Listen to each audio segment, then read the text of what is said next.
You ready, Emery? Yeah. Okay.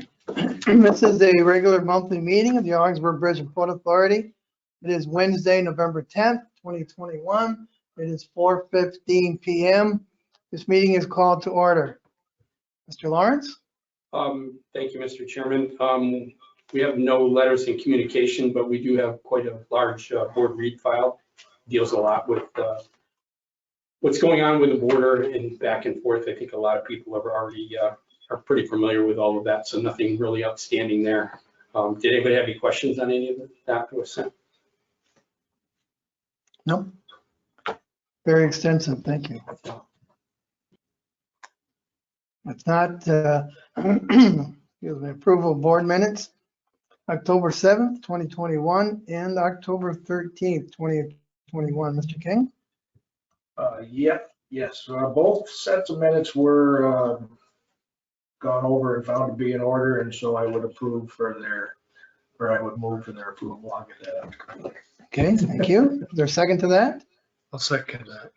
All those in favor of approving the October 7th, 2021 and October 13th, 2021 board minutes, say aye. Aye. Opposed? So carry. Reports and presentations. Before we do that, Yes. we have someone new sitting at the table. I'd like you to introduce. I would like everyone to meet Jennifer Wilson, who is our new senior accountant in the accounting department here. She comes to us from the city of Ogdensburg. She's a lifelong resident of Ogdensburg. She's bright. Now you have to. Uh-oh. We like to set the expectation. So we just wanted to welcome her and introduce you to everyone. Welcome aboard. Hi, Jennifer. Nice to have Welcome. you. Thanks for coming along. So you've been here 10 days now? Approximately. Approximately 10 That's the end days. of this week. Good, good. That's great. Glad to have you. You don't have to sit through this whole meeting here. Thank you. Presentations and reports, Mr. Lawrence? Yeah, I'd like to start off with a major part of this board meeting would be a presentation by Stephen Baldwin Associates. They, as you know, we engaged them back in, I believe it's July, to do strategic planning and air service development out at the airport. We have with us online is Penny Perkins and Spencer Gillette. They're the bottom two you see there, and I will turn it over to you. Penny, just so you'll know, and Spencer, I've printed off that presentation and given it to all the board members with notes to the side. So we'll, I don't know if we have to turn over the screen for to do your presentation like we did before. Is that what you're looking for?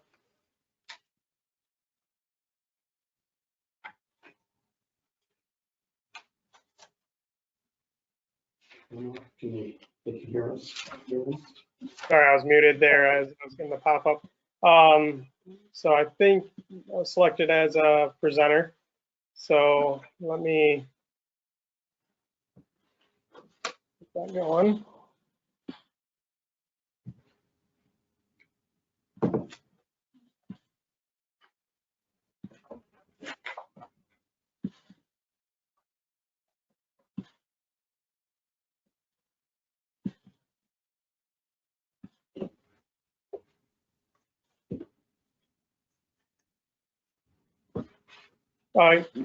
Everyone's looking at my screen then? Yes. Yes, Yep. okay. So everyone can see this, okay? Yes. Okay, great. So thank you. So today we're going to be covering a couple of different areas. One is the preliminary air service development review, and the other is the parking analysis. So I'll be covering section 1, and I'm going to turn it over to Penny for section 2. And here's just the list of the various areas that we're going to go over today. And we'll be ready for any questions at the end of the presentation. So to give you some background, we wanted to take a look at the overall market conditions and just acknowledge those and where they're at. So COVID-19, as you're very well aware, was a huge impact on aviation. And the border itself closed in March of 2020, and just earlier this week on November 8th, it reopened again. Despite this, we know that COVID continues to present a lot of challenges to aviation and airlines, and it poses a lot of unknowns going forward. And we're going to have to continue to watch that to see how it's going to impact air service itself. The other thing that has really made a huge impact on the industry is the airline consolidation.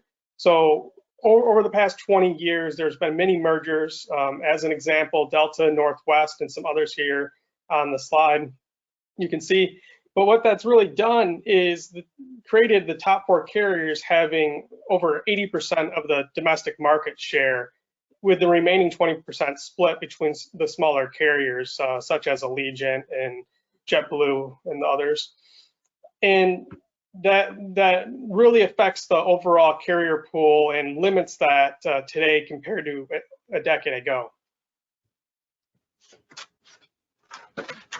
The other market area that's impacting is upgauging. So that's taking a lot of the smaller regional aircraft, many of which serve smaller communities, and retiring those aircraft and going over to larger aircraft.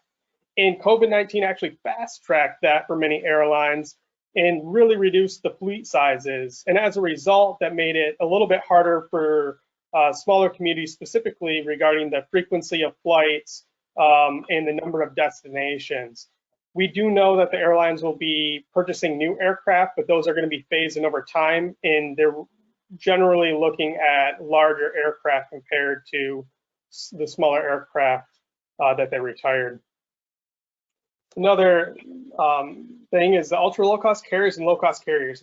They are by far the fastest growing segment of airlines. And those include the Allegiant and JetBlue and Sun Country, or sorry, not JetBlue, Spirit. And these particular airlines are really setting high expectations for load factors. And they're flying on a point-to-point strategy. And as an example of that, from Ogdensburg to Sanford. And they're really evaluating those routes at a point where they're very profit driven, and they're very willing to move their aircraft where they need to get the highest profit they can from those aircraft. So something to consider here. The next is the evolution of the route development itself and the relationship between airlines and airports. Previously, and historically speaking, the airlines would identify destinations, and they would specifically conduct a feasibility study to see if that would work for their particular model. And then they would go and approach the airport, and at that time, the airport would start working with tourism agencies and others to see how they can bring in that airline and market it and market the destination.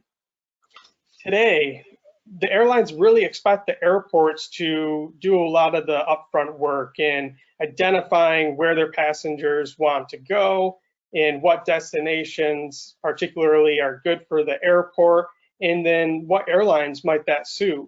And then the airport is approaching the airlines with this information and pitching it to them. At that point, the airlines take the information, and then they will conduct an internal feasibility study as well, determine if it's in their strategy and where they want to go. Do they have the resources to also accomplish it? And then they make a deal or an agreement with the airport to implement that. So that becomes a joint effort to implement. Their perspective as an airline, they have a few different questions that they typically try to answer. Those are, how can you help us? How much will we make? Why us? Can we do it? is the destination in our strategy? And is there somewhere else we can make more profit? Those are very key to many airlines.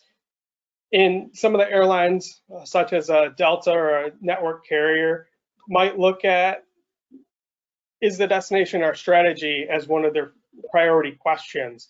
And that would be the hub and spoke model strategy. So as an example, they really would look at flying like United from Ogdensburg to Dulles and then beyond to Orlando or any other destination. They want that throughput through their main hubs. Whereas an ultra low cost carrier, they're really concerned, their top concern is definitely how much can we make and why us and can we do it? And they're going to be looking at that point-to-point strategy and trying to find the value in that single destination.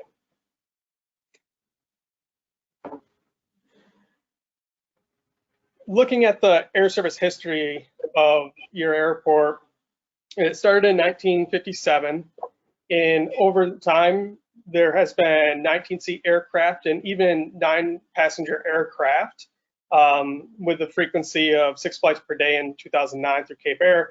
And in the fall of 2016, the airport attracted Allegiant. They were flying the A320 with 170 seats, 77 seats, that is. And their frequency varied.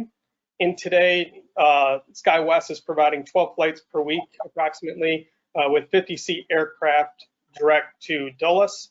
And again, that's going to be that hub and spoke model that they are looking at. Also today is the flight schedule.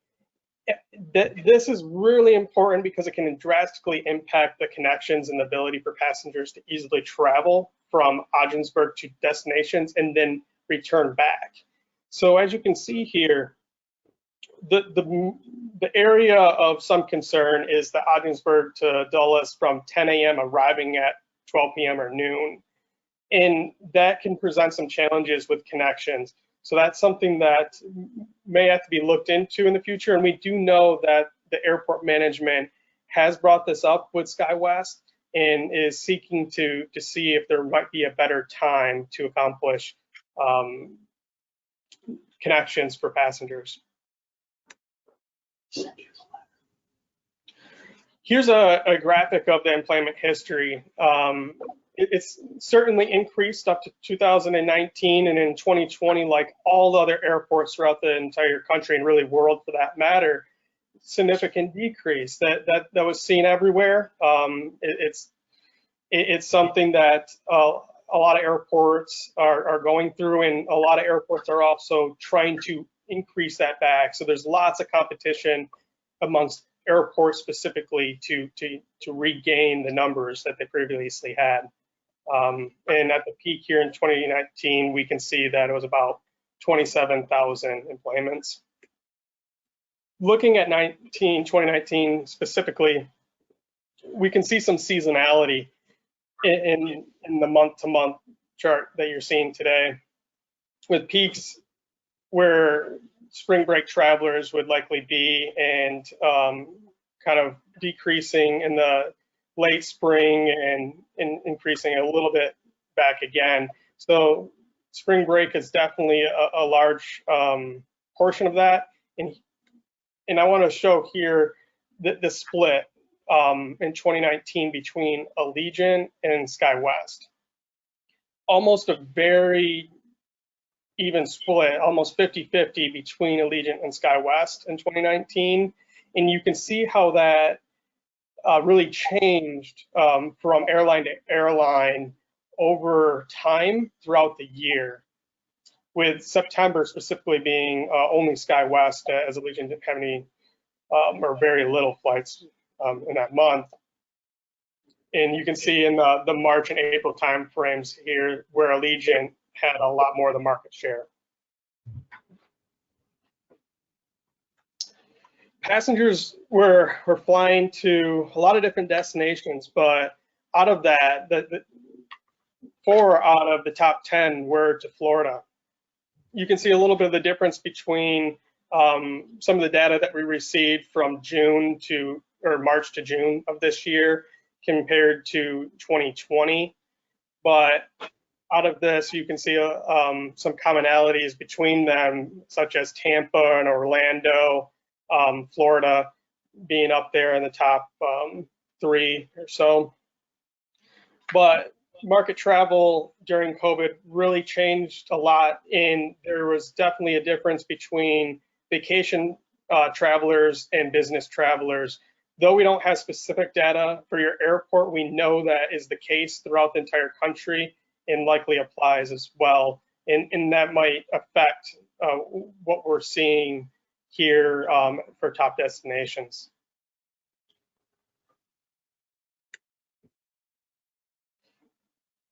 Some of the regional competition, the top 4 that we know about would be Messina, Watertown, Ottawa, and Syracuse. Ottawa, maybe not as much for US travelers, US citizens that is, but certainly an impact to the Canadian travelers, especially last year with the border closure, that those travelers would not be coming down across the border. But Syracuse itself, also, though it is 128 miles away, it is definitely a competitor to the airport, and we have some numbers that we can show you a couple slides from now. This is just another chart to show where those airports are at. We don't know the specific catchment area, but we do know, as you saw in those charts, about what it is. North Ottawa, Canada, east of Plattsburgh, and south west to Watertown. One of the reasons why a catchment study would actually be hard to do for your airport is the border itself. There's very little data that is available from that side. As a result of that, we have a recommendation that the airport start to collect more internal data, specifically zip code data, that would help identify where your passengers are coming from. And here's just some brief information that we had from a report we found on Syracuse, that they are capturing about 68% of the domestic market in St. Lawrence County, 85% of Jefferson, 61% in Lewis, and 80% in Oswego. And those are fairly high numbers, so something to consider as far as marketing goes and how to retain those passengers. So moving on to our recommendation is really to institute a formal systematic internal system to capture that zip code data. And over time, that data can really lend to providing trends and identifying more specific and precise catchment area information, among other information. Some of that other information would be really passenger demographic information. The airlines may be interested in that as well, because knowing the passenger makeup can help them in identifying if it's a good fit, whether it's business travelers, vacation travelers. And on the slide, as you guys all have this, so I won't go into too much detail, we have some recommendations on best practices, as well as some questions that would help not only for air service, but really the airport and the management itself, being able to capture information on the overall passenger experience, which we think is very useful to have.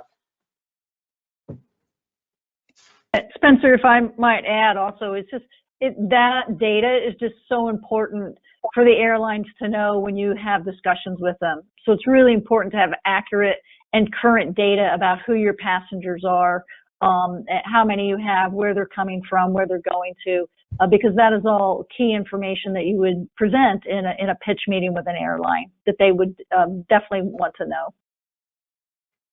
Thank you, Penny.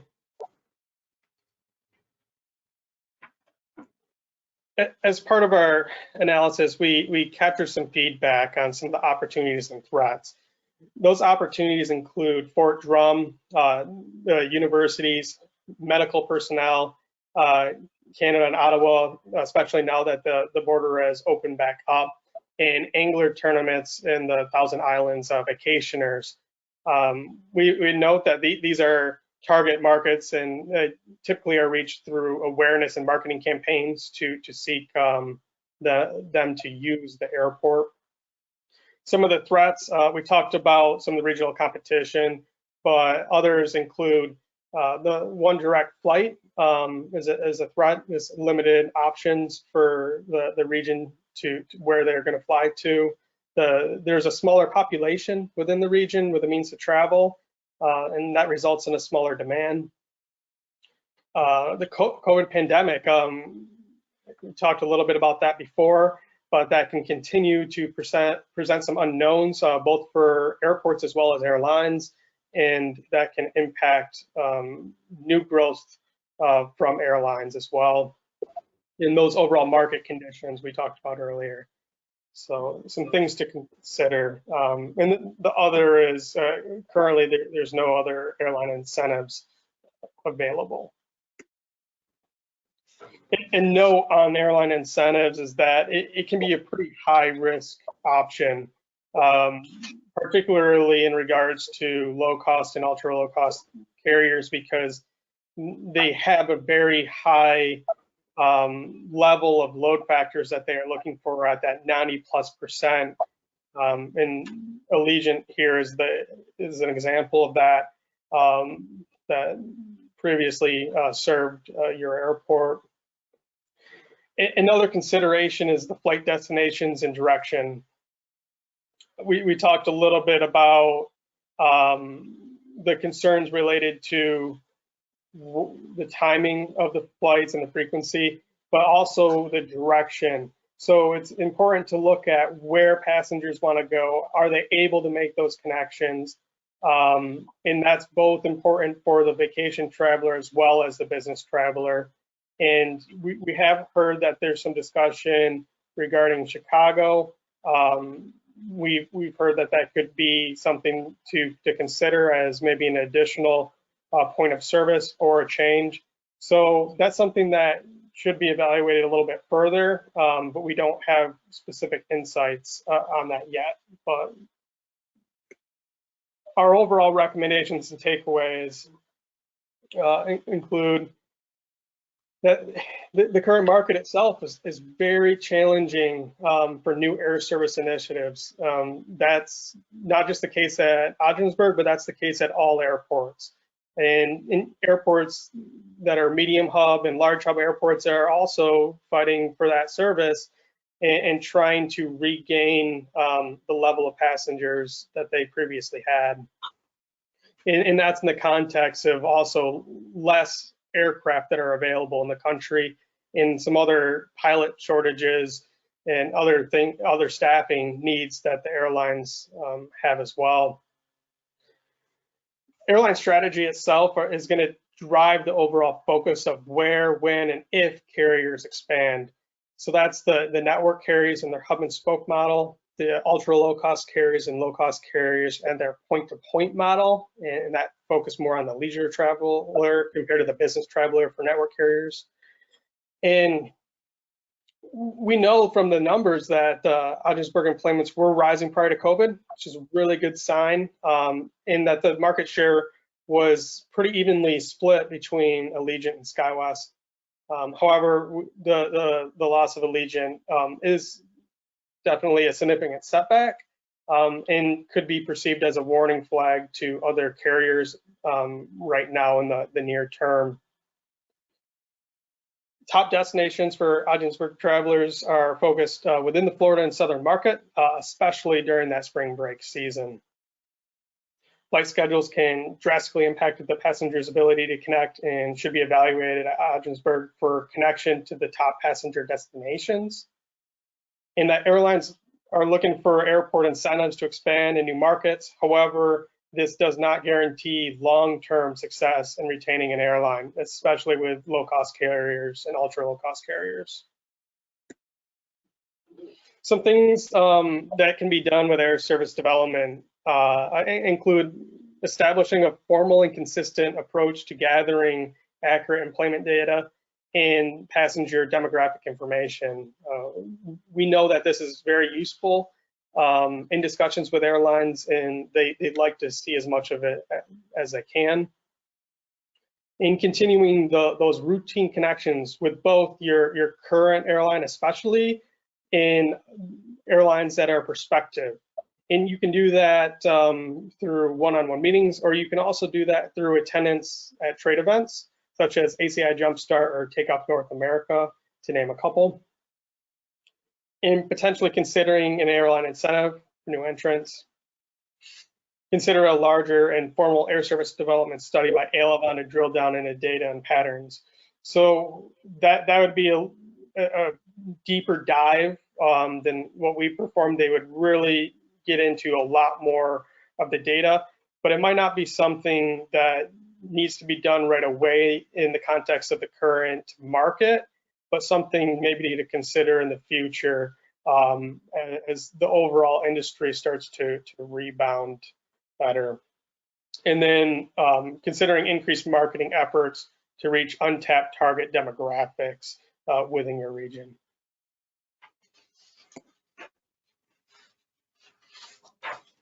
So right now, today, in the near term, we think there are limited opportunities to attract a new commercial airline without some form of large airline incentive, which can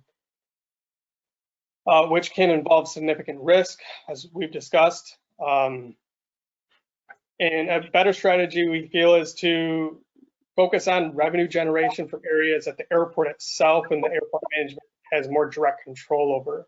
That can include FBO services, rates and charges, leases, land parcel development, and parking.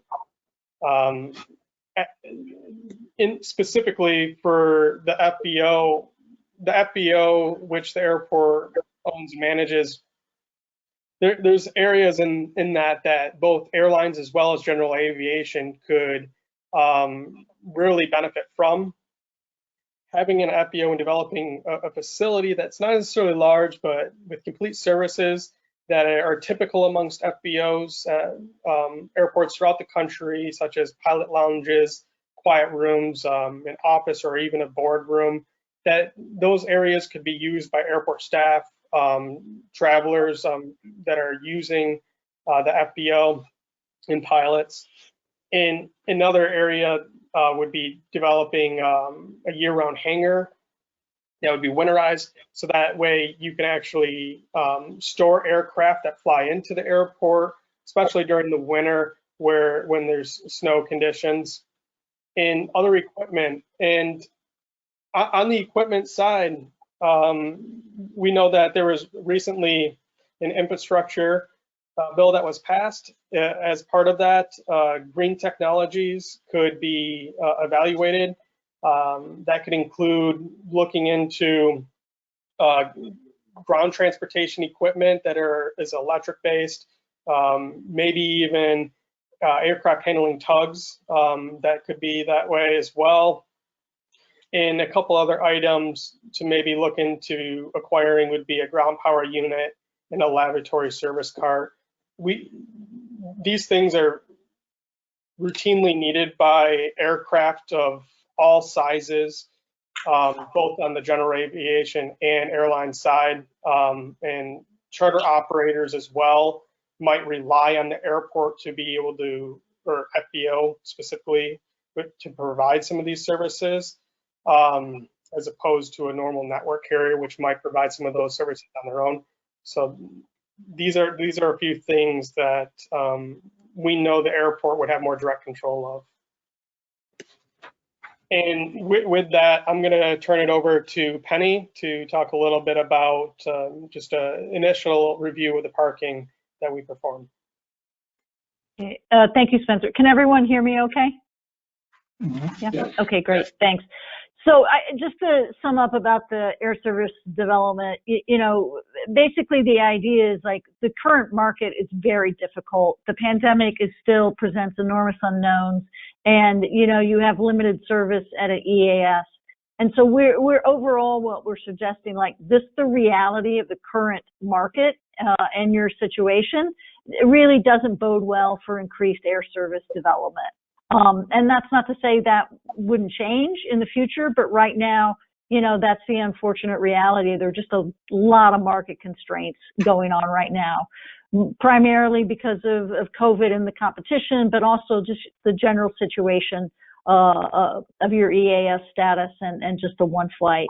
So our recommendation overall is to focus more and put your efforts and your investments, into those things that you can control, that we were talking about, the FBOs and really getting your airport up to, to a higher level that can have full year-round and winterized surface and get some of the essential equipment that you need to really be able to facilitate that.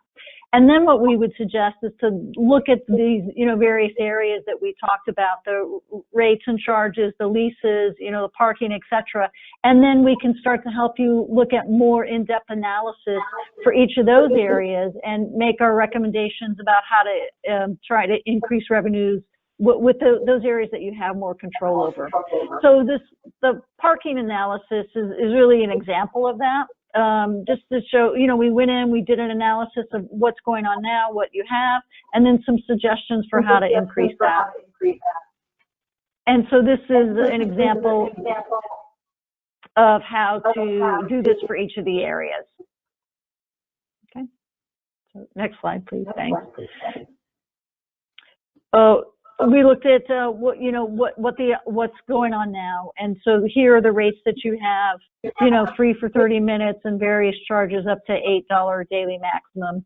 There's also discounts for extended stays for 15-day blocks and 30-day blocks, and so that's helpful, especially since you have a fair amount of customers who are taking extended stays, it seems.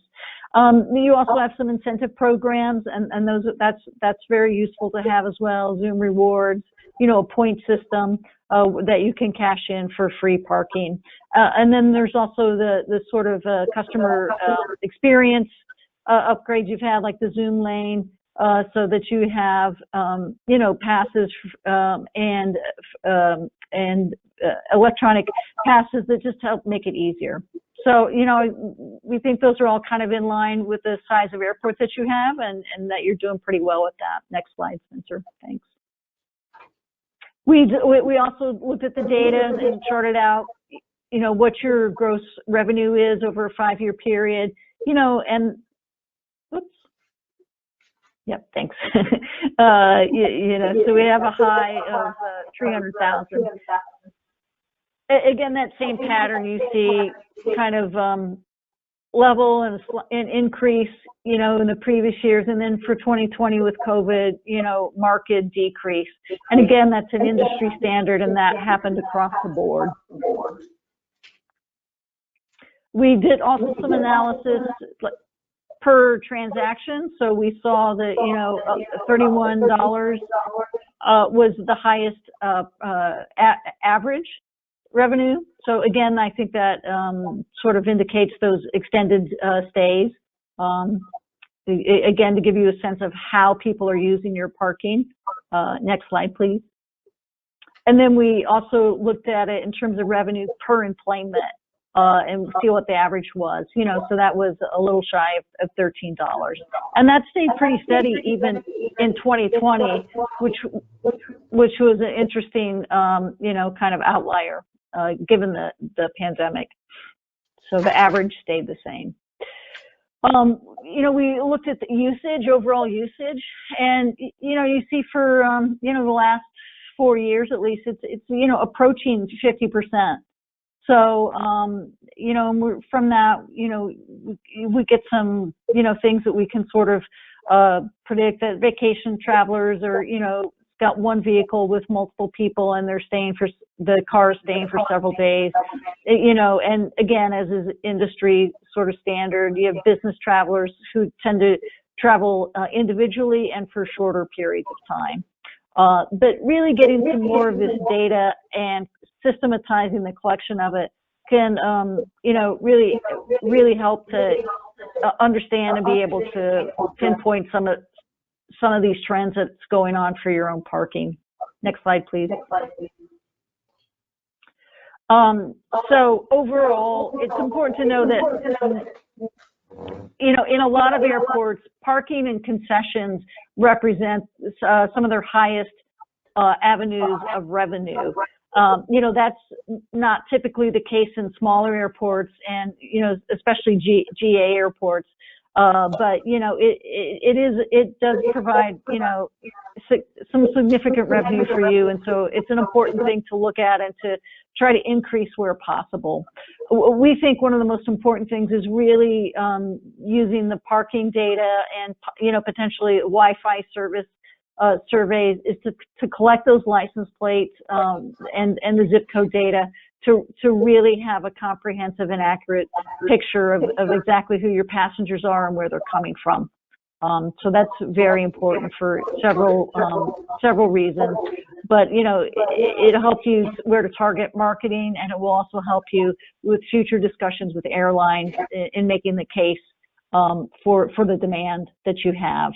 One thing you might consider doing is you once had a valet service. You might do a quick and easy survey of customers to see if that's something that customers want and would like back, and that's a premium service that you can charge for if there's a customer, need for that. And the final suggestion with this, we understand that, there are other airports around you that charge nothing or little for parking. And so in terms of that, you're probably not going to be able to raise your rates much, but there, many airports do conduct these price elasticity studies to see what is the exact point that their local market will bear for the price of parking. So that's also an option to consider if you think that your passengers, $8.50 is a max for a day, $9 max for a day.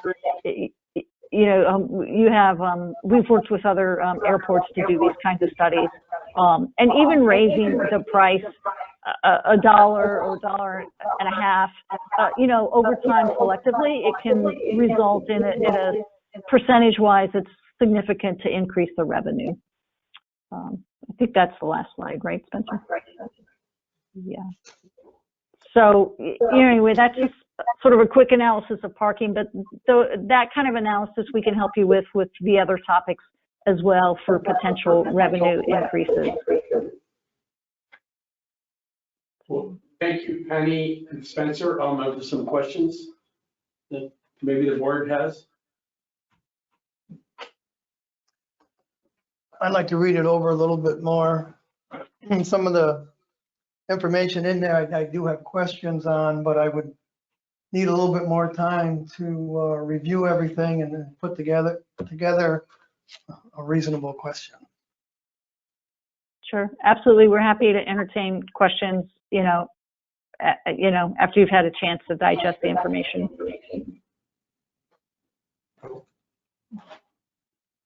So just where do we go from here with these folks? What's the next thing? Yeah, Penny, what was asked, what would be the next step after this as far as, our relationship and where we're headed? Yeah, we would recommend that we help you with some of those things that we talked about. So again, like looking at your rates, looking at the rates and charges, the leases, we could conduct a parking survey for you. We could help you institute that data collection on the demographics. We could set that up, via the Wi-Fi or a collection mechanism. So we would recommend that we move forward with some of these other areas that have greater potential to bring you revenue than increased air service. Okay. And I should probably know the answer to this, but is that within our current contract, or are these extensions to that and additional fees? Yeah, the question was asked was how much of what you just talked about would be under our monthly retainer, and then what would be outside of that? Yeah, I think almost all of that would fall under the monthly retainer. Okay. If we, So yeah. Okay. Right. That's good. Mm-hmm. Good. Anything else? No? Penny Spencer, thank you. Okay, thank you very much. Appreciate it. Have a good night. Thank you. Thank you. Thank you, you too.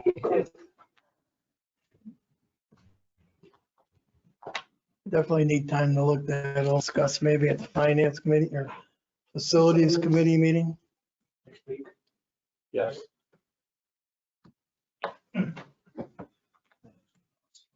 Yeah, me too. Okay, committee reports, personnel committee. Personnel Committee conducted interviews on the 29th of September for both the senior accountant and director of economic development positions. At the October board meeting, the candidate chosen by the committee for the senior accountant's position was approved by the board. However, none of the economic development candidates satisfactorily met the qualifications for the position. The board approved a salary increase and a reposting of the economic development position at the October meeting. The closing date for applications was the 5th of November. Anne Marie has distributed the resumes to the Personnel Committee for review. This committee is meeting Thursday, the 18th, immediately following the Facilities Committee meeting, and the Personnel Committee has 17 resumes to review from this second reposting. Wow, yeah. Funny thing, what an additional $20,000 will do, eh? Really. Childcare, I was trying to look for the date of our last meeting. I wasn't really prepared to give a report, although most of our last meeting, whatever the date was held in executive. So I don't really know that, other than an updated, we've compiled an update to the survey results. The survey remained open, so we did update the report to that, and we forwarded that on to. Forward that on to the ARC of Jefferson, St. Lawrence County, to Lynn there. Thank you. Yeah, absolutely, my pleasure. I mean, what she's doing is she's going to take those numbers and then come back to us with what she sees in there and what kind of programs fit to, to the needs of the area there. And then I'm working with Patty to put together like a proposed or a draft cost of what it would take to operate the building.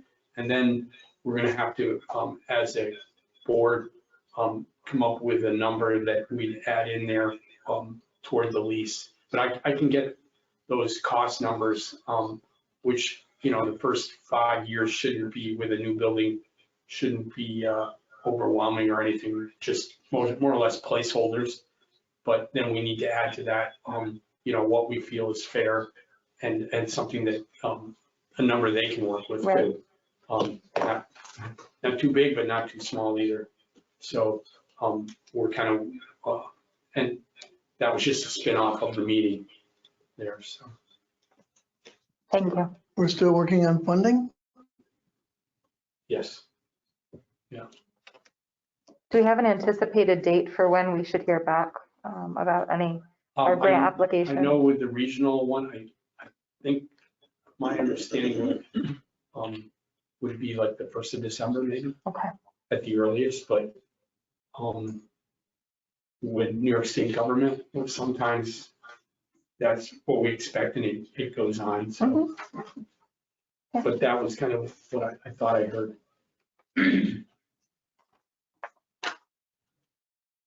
You're done. I'm going to add this to it if you're all set. Go right ahead. This is actually a story that was on North Country Public Radio a little ways back.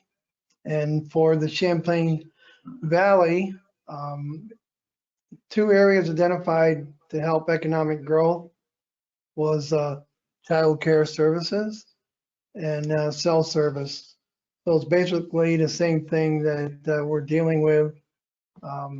Child care, I believe, and I think the board does, that we need to do something so that we can make it easier for parents to work and feel that their children are well taken care of during the daytime, preschool kids, and then those maybe after school, however that works out. We think it's important.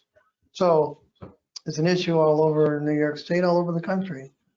So maybe when the Build Back Better bill is passed in Congress, this funding will be available and it will become reality sooner than later here in St. Louis County.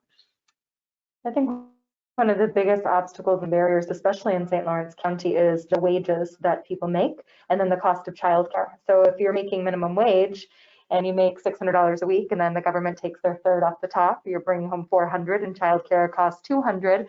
At the end of the day, you really wonder if it's worth it for $800 a month to be investing in childcare. So I think that having affordable childcare that meets the needs of the families in St. Lawrence County will be really, really important.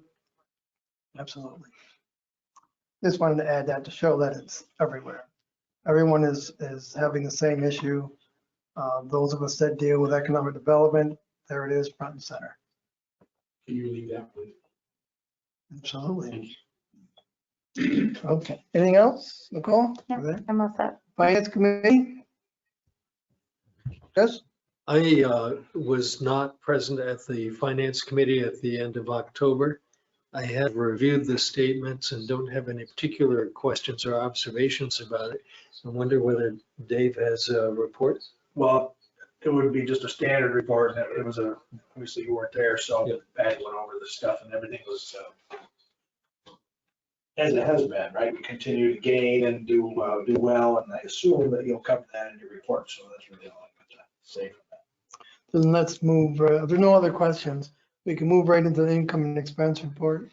Okay, for the statement of financial position, there are only a couple of comments I'll make.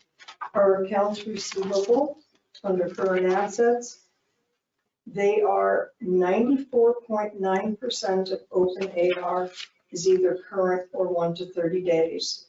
So we're keeping quite a good handle on collecting the funds that are due for rent, leases, etc.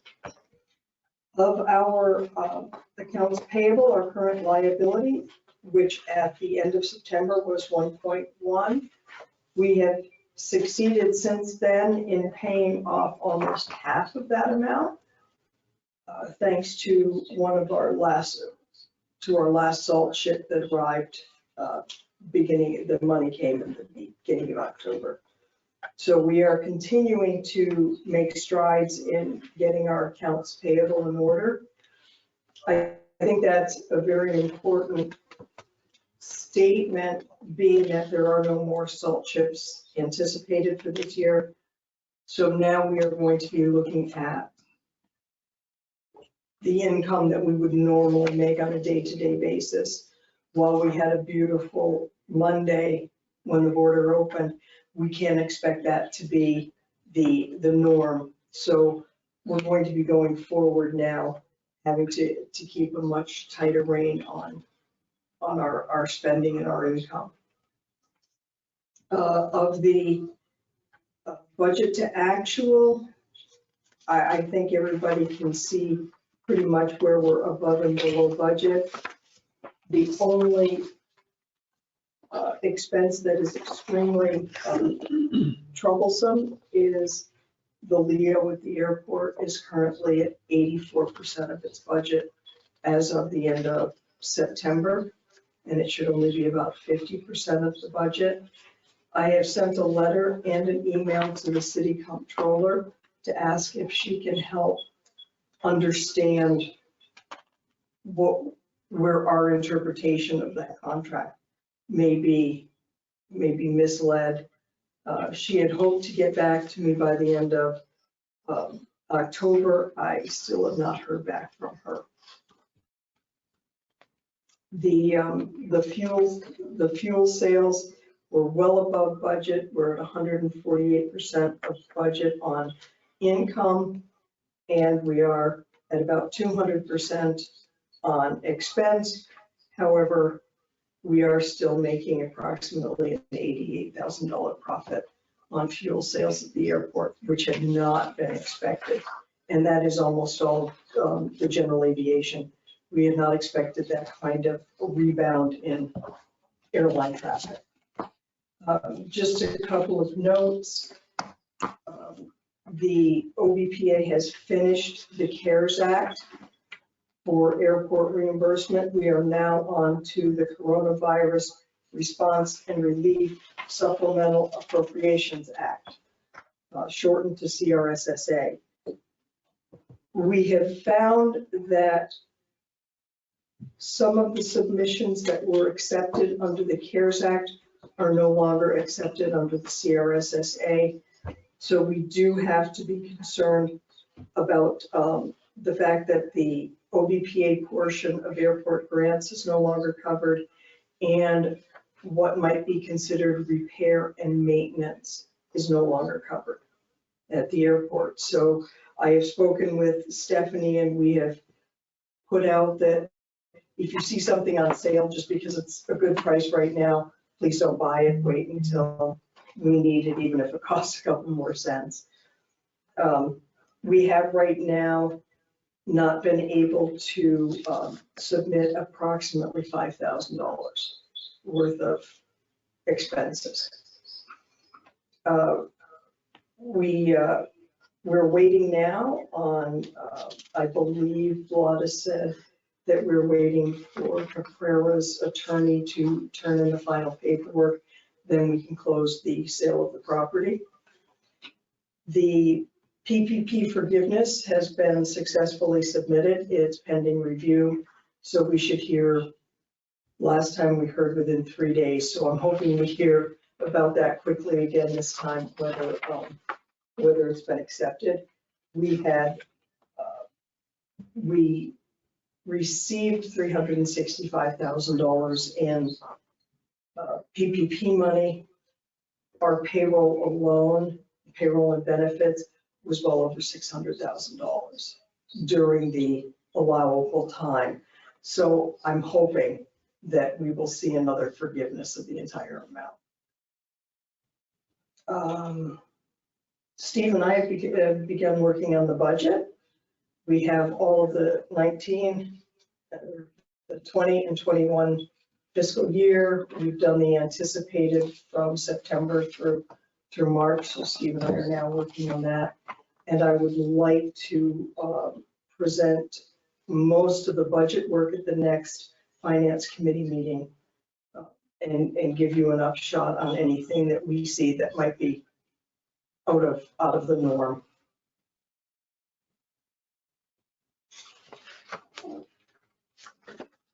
Anything else? Anyone have any questions?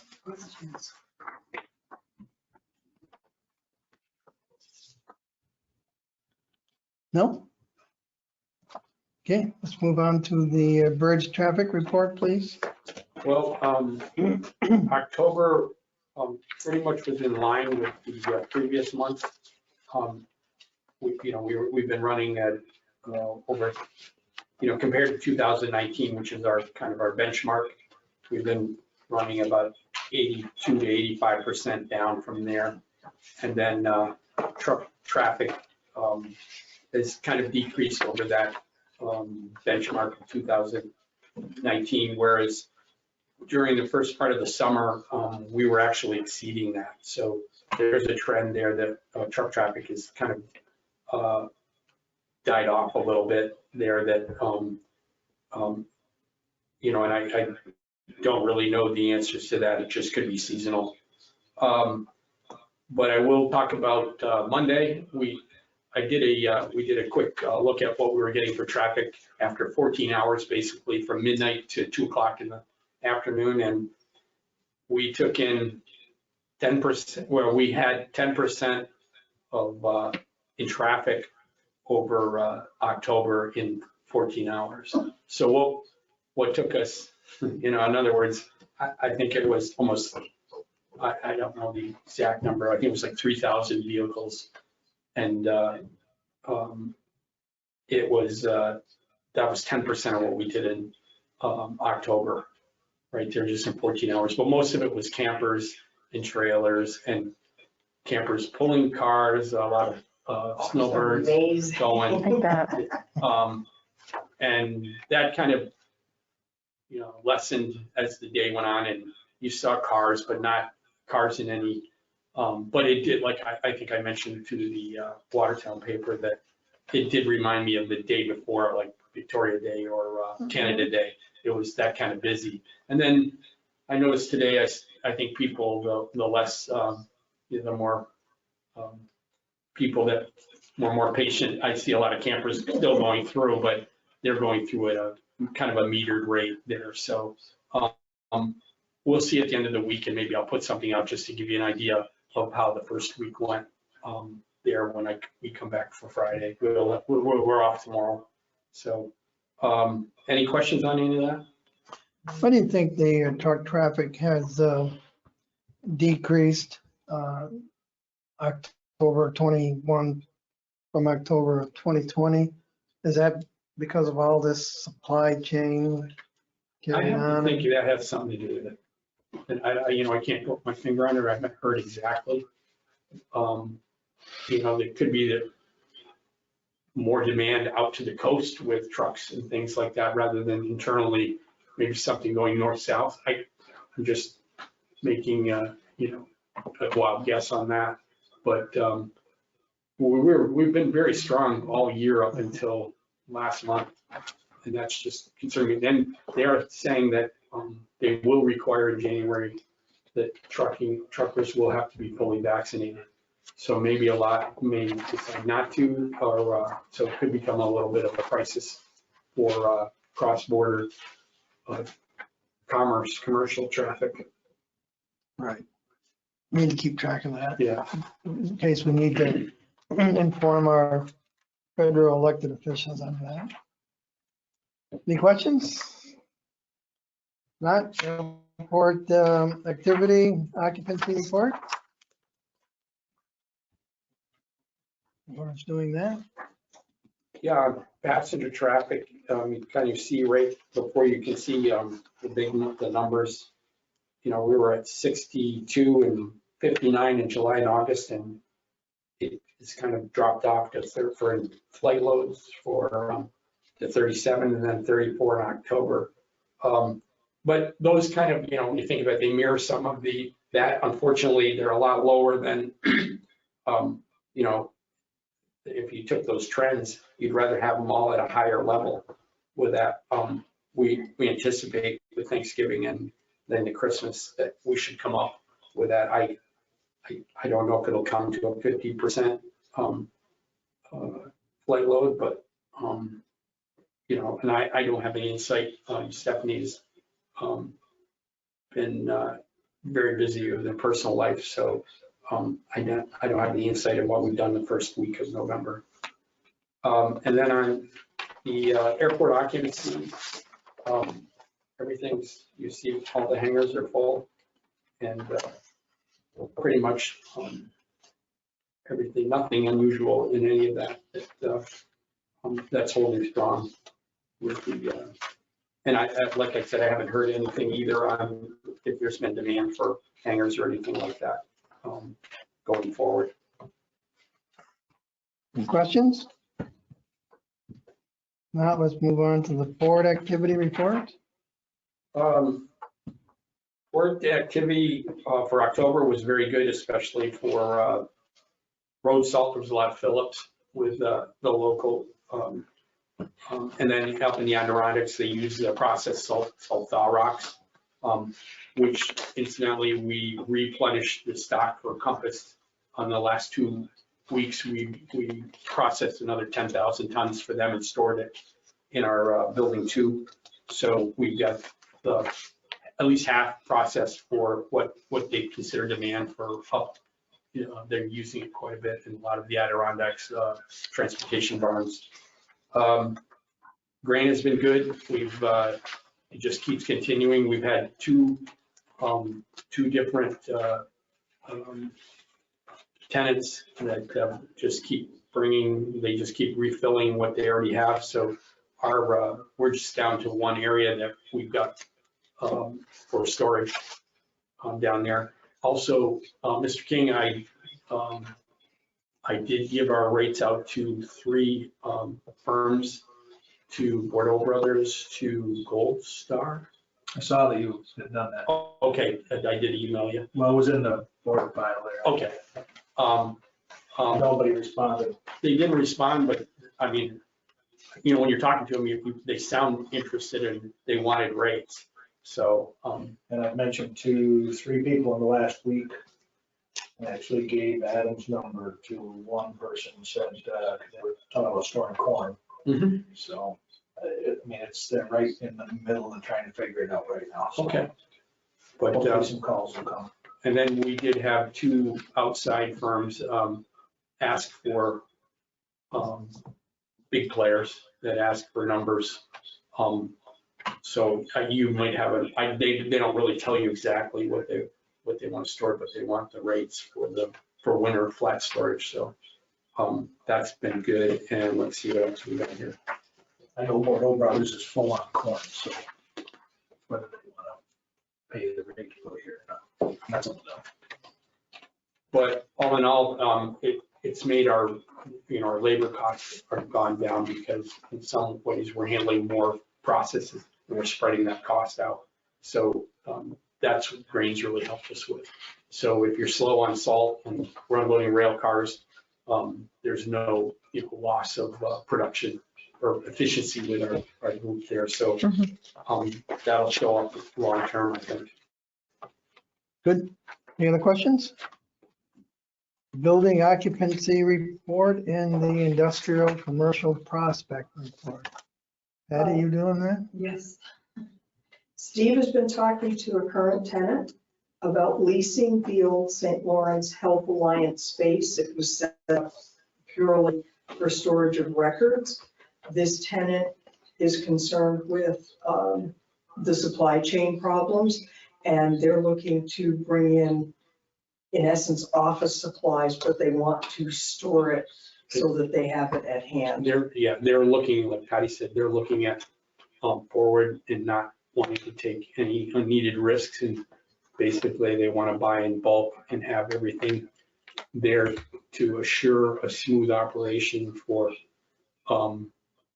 next year. So that there's things that they may know, but anyway, they're interested in, I don't know, it's about 1,000 square feet there that we don't have a whole lot more, but we were able to find, Patty came over and we were able to find a space for them, and we're just waiting on an answer on that. But that's the kind of thing that tenants are talking about. So, you know, supply chain really is probably got a lot of people nervous. And other than that space, we only have 2 spaces left in the Commerce Park. We have a 120 square foot office space in Building 1. And we have the old FedEx space in Building 4, and that's all we have left.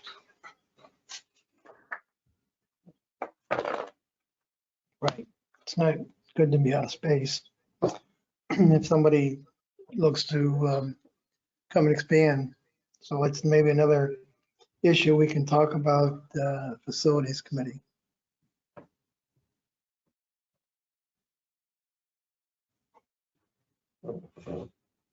Anything else? No, I believe that's it for the commercial side. Okay, thank you. Anyone have any questions? No unfinished business, Mr. Lawrence, is that correct? That's correct. No business items, Mr. Lawrence, is that And one correct? of just so you know, we have been busy, but too many of the items that I didn't, and unfortunately, the different committees are gonna have to deal with them, but they really needed to be talked about by the committees. And rather than try to bring something to you that's kind of halfway done, even though, you know, I may feel comfortable with it, but you might not know anything about it. I didn't feel right. There was a couple things that we put off, and we'll talk about at the facilities committee. Steve, I think that's fine. Yeah, but when you look at this, honestly, I don't think I've ever been here. No, But it that's said the none. first time. And sometimes there might have been 1 or 2 things and you could have wrote none, but I just, I know that was kind of bothering me coming in. I was like, well, there should be more, but Patty and I agreed that we weren't going to rush things and be more thorough. So it may be a workload on the next board meeting, but we'll do our best with that. Okay. Hopefully. Yep. Things work out with everyone else's schedule. That it'd be nice to have all 7 here. It's just great to have input. Nothing else? Any concluding comments from any board member or staff? No. No? I can't let this pass. I think we're all aware of the news released this week regarding the closing of Augsburg Correctional Facility. Well, I'm not sure it will affect me personally, but it will affect other people in the surrounding area, not just civilian staff, but correctional officers. We'll have to wait and see how it all shakes out. There are contract provisions on what happens in a case like this. However, I think it's important that the Augsburg Bridge and Port Authority will, understanding our mission, will certainly cooperate with any level of government, whether it be the state level, the county level, or the city level, and doing everything we can to foster economic growth in the area to make up for any loss of jobs, and also to create maybe additional potential jobs in this area. So, you know, I think all of us hate to see anyone lose their job. We're a pretty close-knit family in the North Country. And I just want to put everyone on notice that it's my intention to do whatever we can do here at the Bridge and Port Authority to work with anyone to, especially at this time, as a result of what happened and where we are in the calendar, to do whatever we can to help create jobs in the St. Lawrence County area.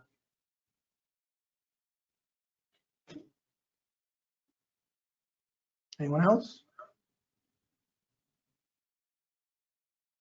If not, you don't have anything else? No, I just need to weigh in on the next board meeting date and time. Okay. Because we've got a couple of proposed projects for next year. I will be attending the OBPA conference out in Salt Lake City, and that's that whole week there. I'll be coming home. Well, Adam and I will be coming back that night, but not early enough for that. So we'll be out there meeting with the different suppliers. So you want a better date in December? And I think too, from Patty and I talked about the next week, anytime that next week, really Monday through Thursday, but also to give us a little more time to put together the budget, because that has to be approved, I believe, in December. So having another week would just help us nail down that budget. So we're looking at the 13th to the 17th? Yes. Yes. Anyone have preference? I prefer the 16th. Okay, The 16th or the 17th are the only days I'm available, so. there you go. 16th is fine by me, 16th, you said, Chris? fine by me. 17th, Thank you for doing that. Let's do the Great, I wasn't going to 16th. be able to make the 9th either. So The 16th at 4? I may be a little bit late, but that's fine. We can wait. All right, let's do that. Tentatively schedule it for December the 16th at 4 p.m.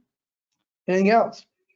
No, Jennifer, do you have anything for us? I don't, but thank you for hosting Marcolatus earlier this week. I know it was a productive meeting and we have a bunch of follow-up work to do from that. So I've been working with Patty already on getting some of that stuff done.